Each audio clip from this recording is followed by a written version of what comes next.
56 histoires profondes sur la vie du Bouddha. 1. Les dernières paroles du Bouddha. Le Bouddha avait parcouru toutes les terres du nord de l'Inde et du Népal, consacrant sa vie à enseigner à ses disciples. À l'âge de 80 ans, il entra dans le nirvana, laissant derrière lui son corps terrestre. Avant de fermer les yeux pour la dernière fois, le Bouddha dit « Ô disciples, voici mon dernier conseil pour vous. Tout dans ce monde est sujet au changement, rien n'est éternel. Vous devez vous efforcer de sauver vos propres âmes. » Quelqu'un a dit un jour « Rien n'est certain dans ce monde, sauf une seule certitude. Tout finira par changer. Rien n'est permanent. » Il est probable que cette pensée provienne des dernières volontés du Bouddha. C'est un conseil qu'il a tiré de ses années d'errance, témoin d'innombrables joies, colères, amours et haines, comprenant d'innombrables douleurs et pertes, écoutant d'innombrables histoires de vie et d'humanité. Sachant que tout dans ce monde est sujet au changement, si, par malheur, vous perdez toutes vos possessions, considérez cela comme une chose naturelle. Ne laissez pas un regret excessif épuiser votre force mentale, votre intellect et votre énergie physique. Sachant que rien n'est éternel, si la personne que vous aimez choisit de ne plus vous aimer, souriez, acceptez cela comme une loi universelle et passez à autre chose. Ne vous tourmentez pas, ne vous accrochez pas avec obstination, ne vous forcez pas ni ne vous faites mutuellement souffrir. Sachant que rien n'est permanent, si un être cher s'en va pour l'éternité, ne souffrez pas excessivement, car c'est le cycle de la création. Nul être humain né ne peut échapper aux lois de la naissance, de la vieillesse, de la maladie et de la mort. Vivez bien afin que la personne partie puisse reposer en paix, et accomplissez des actes utiles avant de la retrouver dans l'au-delà. 2. Les cerfs sauvages. Il était une fois, dans une belle forêt, de nombreux cerfs y vivaient. Un jour, le roi, accompagné de ses serviteurs, s'y rendit pour chasser. Le roi tira une flèche et frappa une biche.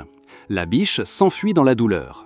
Plus tard, le roi trouva la biche cachée dans un buisson avec son faux à ses côtés. Bien que la biche saignât et eut les yeux pleins de larmes, elle allaitait toujours son faux. Peu de temps après, la biche mourut. Le roi fut rempli de remords. Il prit le faon dans ses bras et lui dit « Je prendrai soin de toi ». Immédiatement après, le roi brisa son arc en deux. Il déclara « Je ne blesserai plus jamais personne ». Pour commémorer ce jour, le roi nomma la forêt le parc des cerfs sauvages. Leçon : comme les êtres humains, les animaux ressentent aussi la peur. Nous ne devrions pas tuer les animaux, c'est mal et égoïste. 3. La lune nous regarde. Un jour, une famille très pauvre avait l'habitude d'aller dans le jardin de leurs voisins pour y voler des fruits. Une nuit, le père emmena son jeune fils dans le jardin voisin pour y dérober quelques carottes. Tandis que le père arrachait des carottes, son fils se tenait à ses côtés. Soudain, le fils murmura « Papa, quelqu'un nous regarde !» Le père eut peur. Il regarda autour de lui, mais ne vit personne. « Où ça ? Qui nous regarde ?» demanda-t-il à son fils. Le garçon montra le ciel. « Là, papa, la lune nous a vus !» Le père fut stupéfait d'entendre ce que son fils avait dit. Il pensait que personne ne pouvait voir ce qu'il avait fait cette nuit-là. Les paroles de son fils le remplirent de honte. Il jeta les carottes par terre et prit la main de son fils. Tous deux rentrèrent chez eux sous la lumière de la lune. Après cela, il ne vola plus jamais rien. Leçon : si nous volons, cela finira par se savoir. 4. Le Bouddha et Rahula. Rahula, le fils unique du Bouddha, était devenu moine. Il était le plus jeune des novices. Tous les moines l'aimaient et le chérissaient au-delà de toute mesure. Rahula faisait tout ce qu'il voulait. Parfois, il mentait pour plaisanter avec quelqu'un. Un jour, le Bouddha dit à Rahula « Apporte-moi un bassin d'eau, je voudrais me laver les pieds. » Après s'être lavé les pieds dans l'eau, il demanda à Rahula « Voudrais-tu boire toute cette eau ?»« Cette eau est sale, répondit Rahula. Le Bouddha demanda à Rahula de vider le bassin. Le Bouddha dit alors à Rahula « Quand l'eau est sale, personne ne veut l'utiliser. C'est comme les histoires inventées par les gens, personne ne s'y intéresse plus. » Des larmes de honte coulèrent sur les joues de Rahula. À partir de ce jour, Rahula ne mentit plus jamais. Leçon : nous devons toujours dire la vérité. 5. Le faon échappe à la mort. Un cerf sage enseignait à tous les jeunes fauns comment échapper aux chasseurs. Un faon de ce groupe était particulièrement diligent et intelligent. Il ne se conduisait jamais mal en classe et remerciait toujours son professeur après chaque leçon. Un jour, ce faon fut piégé par des chasseurs. Les autres cerfs s'enfuirent en panique. Ils coururent informer la mère du faon. La biche pleura en apprenant la nouvelle de son fils pris au piège. Le professeur rassura la mère. « S'il vous plaît, ne vous inquiétez pas, votre faon est un élève très doué. Il saura comment revenir en toute sécurité. » Au moment où le faon fut pris au piège, il se souvint des enseignements de son professeur. Il fit semblant d'être mort en retenant sa respiration et en restant immobile. Le chasseur, le voyant ainsi, pensa que le cerf était réellement mort. Alors que le chasseur s'apprêtait à le dépecer, le jeune faon bondit et s'enfuit aussi vite que le vent. Ses amis furent ravis de le revoir. Ils remercièrent le sage professeur pour les leçons utiles qu'il leur avait données. Leçon: l'apprentissage diligent est une récompense en soi, offrant protection et salut. 6. Le Bouddha enfile l'aiguille. Anuruddha était un moine très accompli, mais il était aveugle des 2 yeux. Anuruddha ne se sentait pas complexé par sa condition, car, malgré sa cécité, il menait ses activités quotidiennes de manière autonome. Un jour, Anuruddha sentit que sa robe était déchirée. Il essaya de la raccommoder, mais c'était très difficile. Il ne parvenait même pas à enfiler le fil dans l'aiguille. Le Bouddha vint dans sa chambre et l'aida à enfiler l'aiguille. Anuruddha demanda « Qui m'a aidé à enfiler l'aiguille ?» « C'est le Bouddha qui t'a aidé, mon enfant, » répondit le Bouddha. Tandis qu'Anuruddha recousait sa robe, il se sentit heureux et ému, et des larmes lui montèrent aux yeux. Leçon: toujours aider les autres dans leurs besoins. 7. L'homme boiteux et l'homme aveugle. Un homme boiteux et un homme aveugle furent abandonnés dans une maison. Malheureusement, la maison prit feu. Tous deux furent pris de panique. L'homme aveugle ne pouvait pas voir le chemin, et l'homme boiteux ne pouvait pas sortir seul de la maison. Ils décidèrent de s'entraider. L'homme aveugle porta l'homme boiteux sur son dos, et l'homme boiteux lui indiqua le chemin. Ensemble, ils purent s'échapper de la maison en flammes. Leçon: en nous entraidant, nous parviendrons à surmonter les défis ensemble. 8. L'étal de poissons. Le Bouddha et Ananda mendiaient dans une ville. Ils passèrent devant un étal de poissons. Le Bouddha dit: « Ananda, touche cette corde qui enfile les poissons, puis sens ta main. » Ananda s'exécuta et dit: « Son odeur est vraiment répugnante. » Le Bouddha répondit: « Il en va de même pour l'amitié. Si tu t'associes à de mauvaises personnes, tu deviendras mauvais. C'est comme l'odeur nauséabonde de la corde dans l'étal. » Ensuite, le Bouddha passa devant une boutique d'épices. Le Bouddha dit: « Ananda, touche ces paquets d'épices, puis sens ta main. » Ananda s'exécuta et dit: « Ma main sent très bon. » Le Bouddha déclara: « Il en va de même pour l'amitié. Si tu t'associes à de bonnes personnes, tu deviendras bon. C'est comme le parfum de ta main après avoir touché les épices. » Leçon: si nous nous lions d'amitié avec des personnes bonnes et sincères, nous deviendrons meilleurs. Si nous nous lions d'amitié avec des personnes paresseuses et de mauvaise nature, nous deviendrons pires. 9. Le renard et les 2 loutres. La renarde voulait manger du poisson frais. Le renard s'efforça de trouver du poisson frais pour sa compagne. Près d'un cours d'eau, il aperçut 2 loutres se disputant un gros poisson sur la rive. Chacune voulait la meilleure part. Le renard observa les 2 loutres se disputer un instant, puis il s'approcha et leur demanda s'il pouvait les aider à partager le poisson. Les 2 loutres acceptèrent volontiers. Le renard divisa le poisson en 3 parts. Il donna la tête à l'une des loutres et la queue à l'autre. Pendant que les 2 loutres réfléchissaient à la manière dont le renard allait partager la meilleure part, celui-ci s'enfuit avec le morceau le plus savoureux dans la gueule. Les 2 loutres ne purent que se reprocher leur égoïsme. Leçon: ne soyez pas égoïste, partagez avec les autres. 10. La tête et la queue du serpent. La queue du serpent se querella avec la tête. La queue dit: « Tu m'as conduite pendant trop longtemps, maintenant c'est mon tour de te guider. » La tête répondit: « Je suis le commandant, j'ai des yeux et une bouche. » La queue répliqua: « Tu as besoin de moi pour ramper. Sans moi, tu ne peux aller nulle part. » Malheureusement, la queue du serpent se retrouva coincée dans une branche et ne put s'en libérer. La tête refusa d'aider et laissa la queue prendre les commandes. La tête ne voulait pas aider la queue. La queue, incapable de voir le chemin, tomba alors dans un feu. Le serpent périt brûlé. Leçon, la discorde ne fait que nuire à tous. 11. La balayeuse de rue.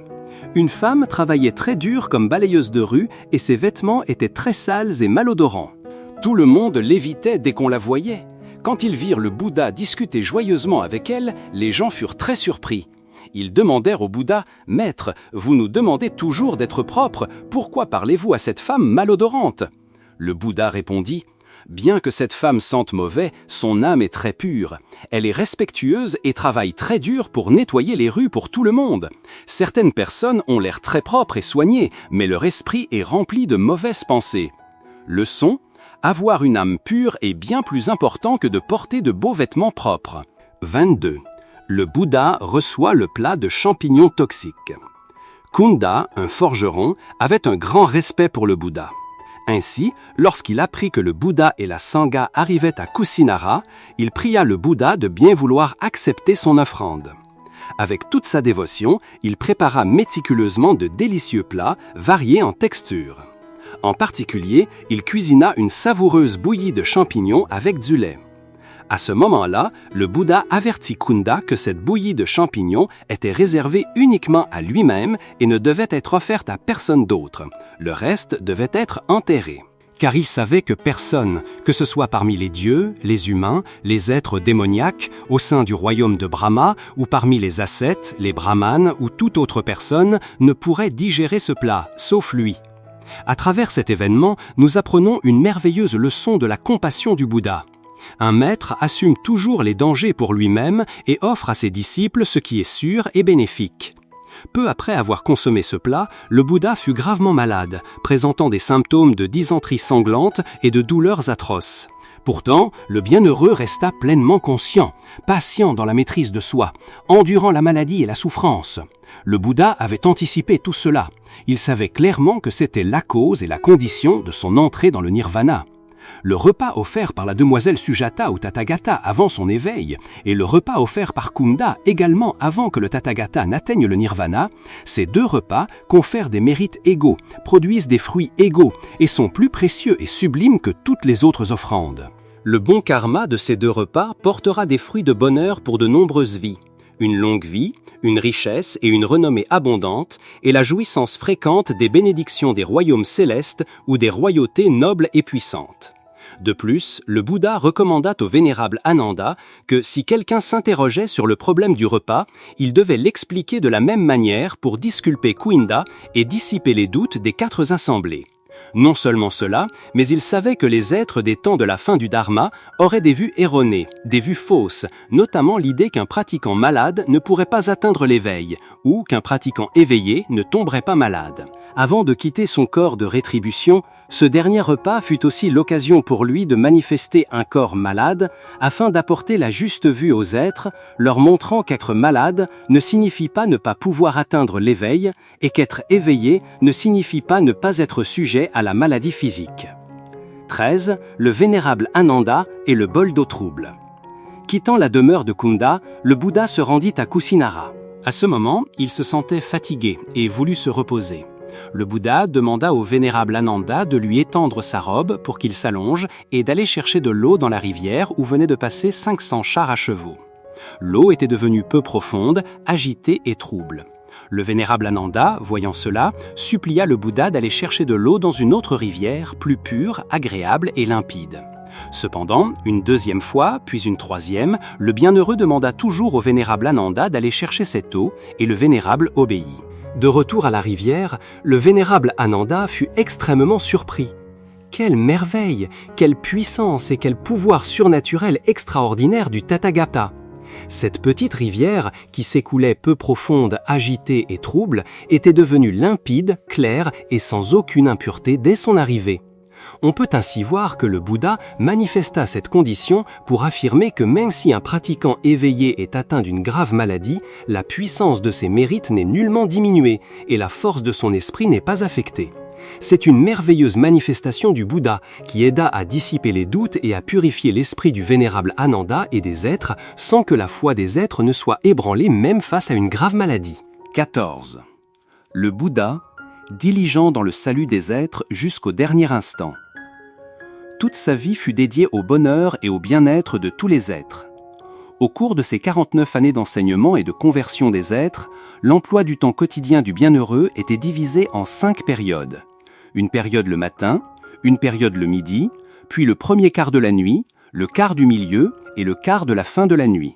Chaque matin, le Bouddha utilisait sa vision divine pour observer le monde et voir qui avait suffisamment de conditions favorables pour qu'il vienne l'aider. Si la personne devait être aidée, il s'y rendait personnellement à pied. Dans certains cas particuliers, il pouvait utiliser ses pouvoirs surnaturels pour se rendre auprès de cette personne, comme dans l'histoire où il a aidé Angulimala, qui, d'un célèbre brigand, est devenu une personne vertueuse, puis un moine, et plus tard un saint Arhat. Ensuite, il allait mendier sa nourriture jusqu'à midi, puis il prenait son repas selon les circonstances. Vers midi, le Bouddha s'allongeait pour un repos méditatif, se reposant un peu pour restaurer son esprit. Ensuite, il consacrait du temps à enseigner aux bhikkhus venus de loin pour solliciter ses instructions. Dans l'après-midi, d'environ 14h à 18h, c'était le moment où il répondait aux questions et aux doutes des rois et dignitaires, des gens ordinaires ou de quiconque souhaitait rencontrer le Bouddha et solliciter ses enseignements. Le premier quart de la nuit, de 18h à 22h, le Bouddha le consacrait aux bhikkhus résidant à proximité de sa demeure. Le quart du milieu de la nuit, de 22h à 2h du matin, était le temps qu'il consacrait aux Devas, à Brahma, Indra, aux 4 rois célestes et aux êtres des royaumes célestes qui descendaient pour solliciter ses instructions. Le dernier quart de la nuit, d'environ 2h à 5-6h du matin, était divisé en 4 parties. La première partie, de 2h à 3h, le Bouddha pratiquait la méditation marchée. De 3h à 4h du matin, il se reposait, relâchant son esprit en concentration. De 4h à 5h du matin, il entrait dans la grande compassion et irradiait la bienveillance partout, apaisant les esprits des êtres. Ensuite, il observait le monde pour voir qui avait suffisamment de conditions favorables pour qu'il vienne l'aider. À travers l'emploi du temps quotidien du Bouddha, nous voyons que sa vie fut véritablement une vie dédiée au salut des êtres, chaque instant étant consacré au bien-être de tous. Le Bouddha était un être exceptionnel, choisissant des jours propices, choisissant des jours bénéfiques pour tous les êtres. Et jusqu'aux derniers instants avant d'entrer dans le nirvana, il continua diligemment à guider les êtres. Dans les heures précédant son entrée dans le nirvana, il y eut un ascète non-bouddhiste nommé Subhada, âgé de 120 ans. Il désirait ardemment rencontrer le bienheureux. Craignant que le Bouddha ne soit fatigué, le vénérable Ananda et la Sangha l'empêchèrent d'entrer. Le Bouddha, lisant l'intention sincère de Subhada, accepta de le recevoir. En réponse aux questions de Subhada, le Bouddha l'éclaira par un bref enseignement du Dharma. Subhada s'imprégna des paroles du Bouddha, les gravant profondément dans son esprit.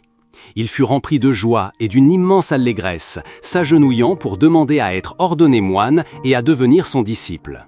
Subhada vécut seul, en paix, sans négligence, avec diligence et ferveur. Et très rapidement après, il atteignit le fruit de l'arahat, ne revenant plus dans le cycle des renaissances. Le vénérable Subhada fut le dernier disciple que le bienheureux guida de son vivant. 15. Le Bouddha laisse ses dernières instructions aux 4 assemblées de disciples. Dans la fraîche forêt, entre 2 arbres salas jumeaux, dont les 4 branches s'étendaient haut et large, couverts de fleurs éclatantes au parfum enivrant, le bienheureux s'allongea sur le flanc, la tête tournée vers le nord, le visage vers l'ouest. Les bhikkhus étaient assis en cercle, silencieux comme une forêt en méditation.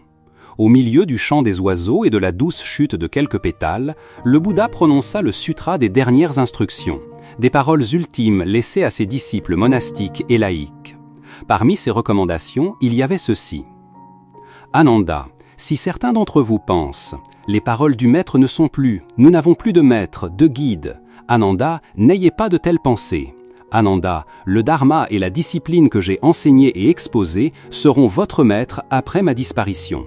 Ô bhikkhus, si un bhikkhu a le moindre doute ou hésitation concernant le Bouddha, le dharma, la sangha, la voie ou la méthode, alors, ô bhikkhus, posez vos questions maintenant, afin de ne pas regretter plus tard.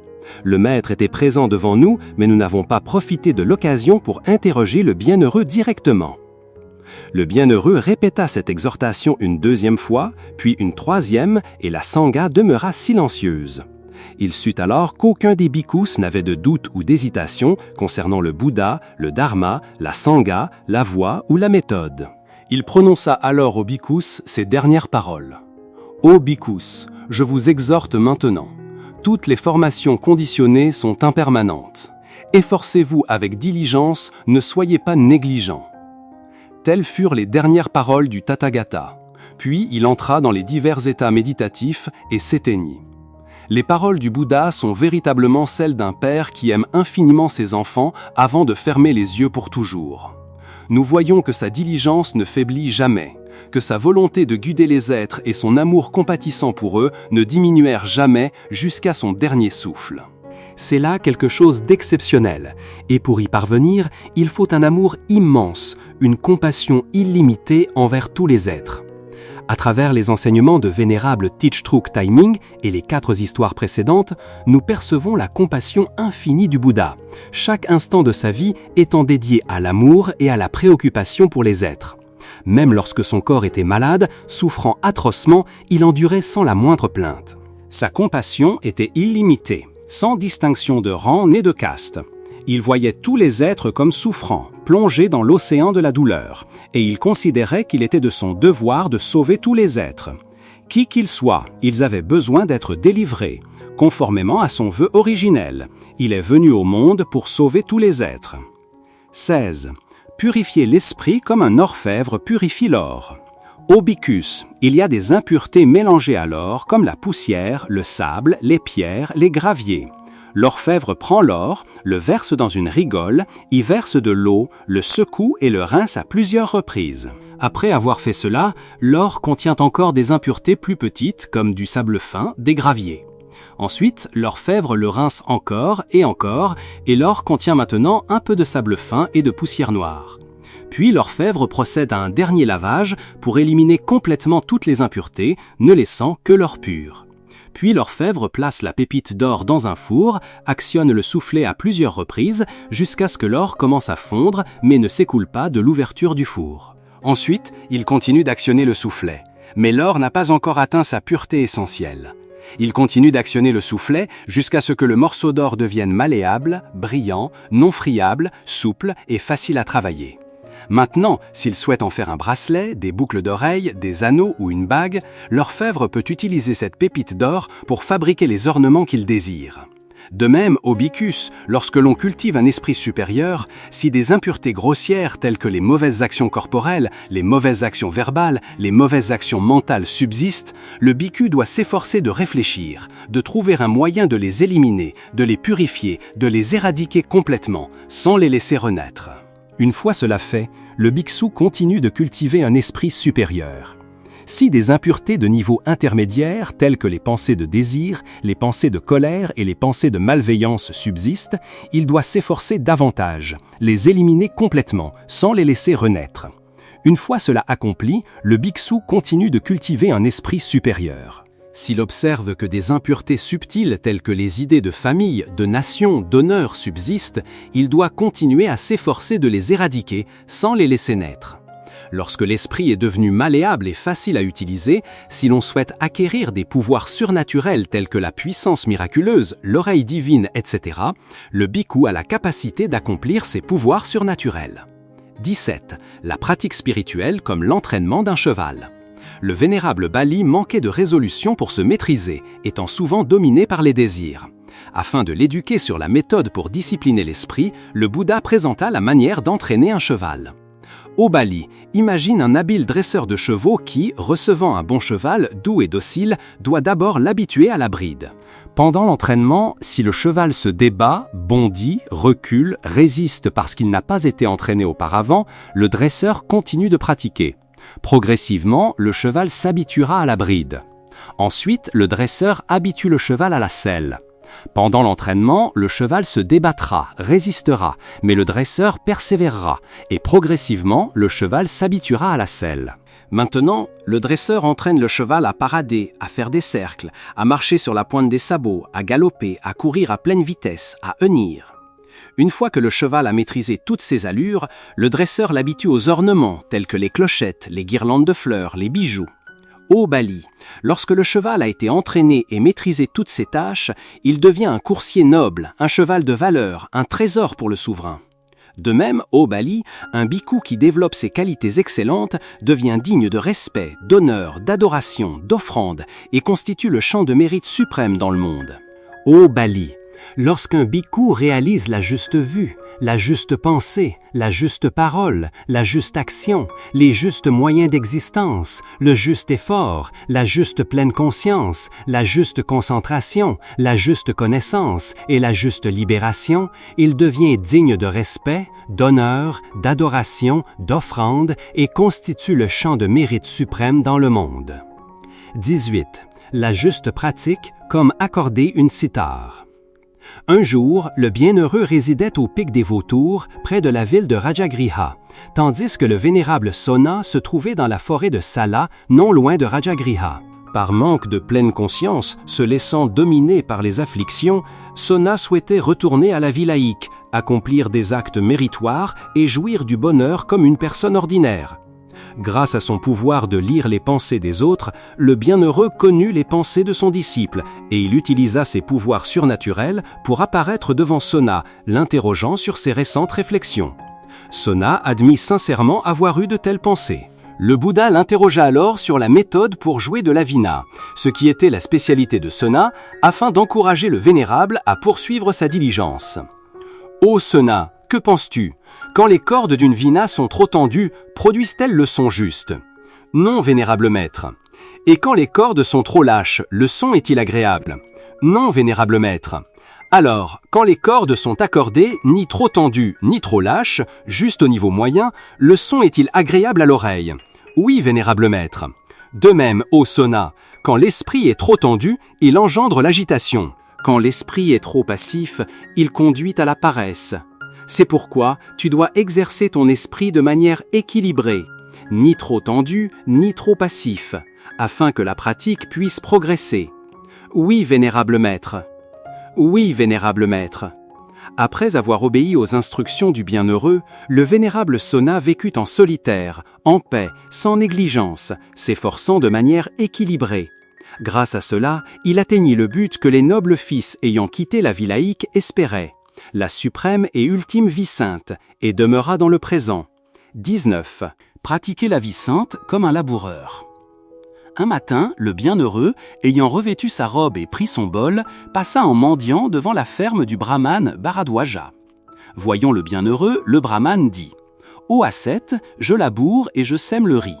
Après avoir labouré et semé, j'utilise les produits récoltés. Est-ce que l'ascète laboure et sème le riz, et après avoir labouré et semé, utilise les produits récoltés ? Ô brahmane, moi aussi je laboure et je sème le riz. Après avoir labouré et semé, j'utilise les produits récoltés. Mais je ne vois ni le joug, ni la charrue, ni la lame de soc, ni le fouet, ni les bœufs du vénérable Gautama. Bien que le vénérable dise « Moi aussi je laboure et je sème le riz, et après avoir labouré et semé, j'utilise les produits récoltés. » Alors le bienheureux répondit au brahmane par ces vers.